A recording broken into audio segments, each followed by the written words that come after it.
នៅរដូវស្លឹកឈើជ្រុះទីក្រុងយូកូហាម៉ាត្រូវបានគ្របដណ្ដប់ដោយតន្ត្រីផ្សេងៗទីក្រុងយូកូហាម៉ាផ្ដោតលើការរីកលូតលាស់ទៅជាទីក្រុងដ៏ទាក់ទាញនិងកាន់តែមានផាសុកភាពពលរដ្ឋយូកូហាម៉ារៀបចំក្រុមតន្ត្រីចែកក្មេងនិងចាស់7នាក់ពួកគេបានលេងបទចម្រៀងអានីមេដ៏ល្បីល្បាញកំណែ Jax នៅឆ្នាំ1925ការលេងតន្ត្រីចង្វាក់ចាក់លើកដំបូងត្រូវបានសម្ដែងនៅយូកូហាម៉ាឆ្នាំ1933ហាងកាហ្វេចង្វាក់ចាក់ចាស់បានបើកដំណើរការបច្ចុប្បន្ននេះ40កន្លែងដូចជាផ្ទះផ្ទាល់ផ្ដល់នៅការលេងតន្ត្រីចង្វាក់ចាក់ផ្ទាល់Live Yokohama គឺជាព្រឹត្តិការណ៍ដំបូងដែលត្រូវបានដាក់ឲ្យដំណើរការនៅឆ្នាំនេះយើងរៀបចំជាង30ដំណាក់កាលក្នុងរយៈពេល4ថ្ងៃហើយអ្នកទស្សនាអាចរីករាយជាមួយគ្រប់ប្រភេទតន្ត្រីសិល្បៈនិងការសម្ដែងផ្ទាល់ក្នុងរយៈពេល5ឆ្នាំ K Arena ដែលមានសមត្ថភាពអាចដាក់ទស្សនិកជនបាន 20,000 នាក់និង P Arena និងសាលជាច្រើនបានប្រមូលផ្ដុំគ្នានៅ Yokohama យើងរំពឹងថាអតិថិជនជាច្រើនដែលចង់ស្ដាប់តន្ត្រីនឹងមក Yokohamaសិស្សវិទ្យាល័យសហការលេងភ្លេងឧបករណ៍ប្រគំនៅទីវាលក្នុងព្រឹត្តិការណ៍នេះមានសាលាចំនួន10នៅទូទាំងប្រទេសបានប្រគំឧបករណ៍ភ្លេងផលិតអំពីស្ពាន់ដូចជាត្រែត្រុំប៉ែតសាក់សូហ្វូនជាដើម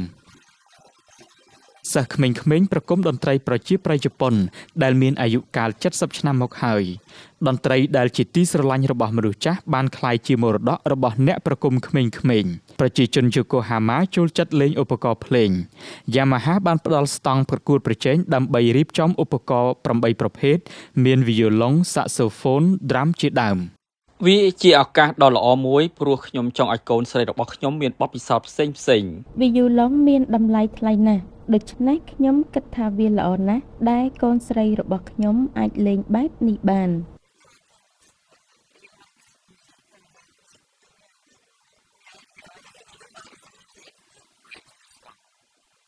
ខ្ញុំគិតថាវាល្អណាស់ដែលគ្រាន់តែមកដើរគិតថ្លៃដើម្បីសាកល្បងឧបករណ៍ផ្សេងៗទាំងអស់នេះហើយធ្វើឲ្យកុមារចាប់អារម្មណ៍នឹងតន្ត្រីវិធីល្អបំផុតគឺគ្រាន់តែសាកល្បងវាបាទពួកយើងសប្បាយច្រើនដោយផ្អែកលើប្រវត្តិសាស្ត្រដ៏សម្បូរបែបទីក្រុងយូកូហាម៉ាបន្តផ្លាស់ប្ដូរទៅជាទីក្រុងដ៏ទាក់ទាញនិងផាសុកភាពជាងមុនដើម្បីគាំទ្រដល់ក្រុមហ៊ុនចាប់ផ្ដើមអាជីវកម្មសកល Tech Hub Yokohama បានចាប់ផ្ដើមដំណើរការនៅក្នុងព្រឹត្តិការណ៍បើកនេះអ្នកដឹកនាំអាជីវកម្មនាពេលអនាគតបានចូលរួមតំបន់ Minato Mirai ក្នុងទីក្រុង Yokohama មានក្រុមហ៊ុនធំនិងក្រុមហ៊ុនតូចៗជាច្រើននៅលើពិភពលោក Tech Hub Yokohama រៀបចំអ្នកស៊ើបអង្កេតវិស្វករនិងអ្នកចំណូលថ្មីរបស់ពួកគេដើម្បីពង្រីកក្រុមហ៊ុនចាប់ផ្ដើមអាជីវកម្មនិងក្រុមហ៊ុន Unicorn Tech & Global ផ្អែកលើគំនិតនៃបច្ចេកវិទ្យានិងសកល Yokohama នឹងអភិវឌ្ឍជាកន្លែងប្រមូលផ្ដុំ